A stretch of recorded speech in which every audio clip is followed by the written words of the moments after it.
Patrons, hello. If you are here and I am here, that can only mean that this is episode 9. This month, we don't have any poems. What we do have is a fiction piece that went up earlier this month titled What's Standing in Your Way? A story about hope and other very deep things. And Paul Saborin, like the prophet Chris Evans told us, if it doesn't work and we lose, we'll do that together too.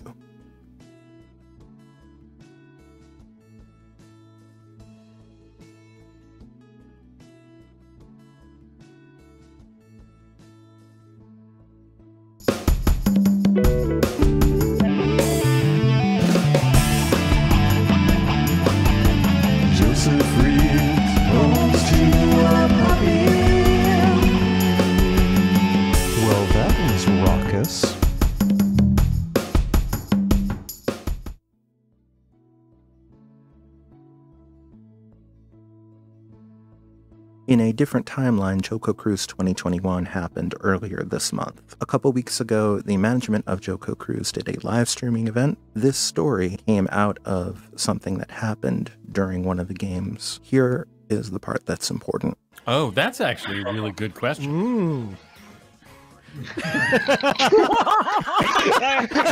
Just write the word. There's a whole short story in that typo. You know what I'm here to talk to you about today?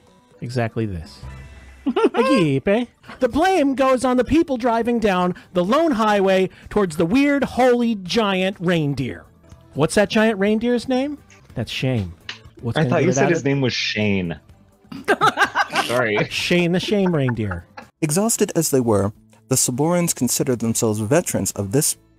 They prepared for the road curvature, the speed limit changes, the darkness's inevitable transformation into light. It wasn't meant to be offensive.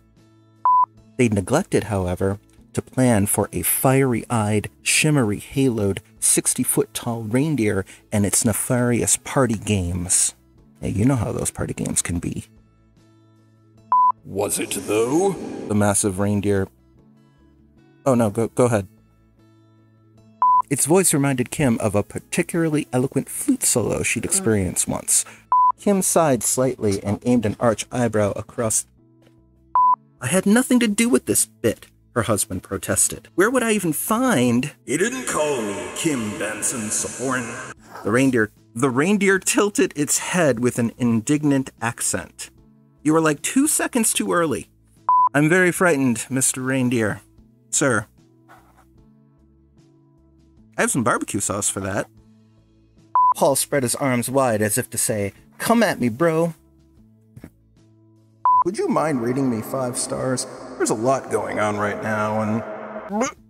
Hello. If he calls us on the phone, Kim asked slowly, carefully, how would we know whether or not he has a beard?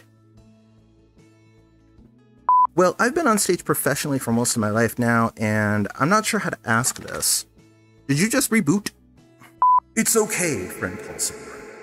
Truthfully, I had my heart, so when management ordered someone to volunteer for the Sphinx job, my parents pressured me into it. Sphinx delivery? Are you saying you were Shame? He'll be able to lead you towards leaving the shame behind and pursuing the career that's right for you. That's right, Paul added brightly. Who is my instructor? This human man who will teach me courage and light my path. Paul stood a smidge taller, quickly surveying the area to confirm that any small animals and plant life who might be listening were paying the proper amount of respect to the moment. IGP. Watching someone else access the unfiltered beauty of IGP was like witnessing a toddler taking their first steps. Yes, he told Shane the Shame Reindeer, that's exactly it. As the Saborins drove into the dawn, finally heading home. Any final thoughts? So what did we learn today? We don't know yet. I have recorded all feedback, of course, as I always do in my handy-dandy field notebook. We'll be poring over it later to try and decipher the wisdom we have gained here today. A shout out in particular to Keith and Loretta. Val Jutsum, Jim Kreider, and Beth Brown, all of whom have their Patreon anniversaries in April. And as always, thank all of you. So take care of yourselves, everybody. Have a great week. And if you see Shane, the giant shame reindeer, be kind. He's working on it. I'll see ya.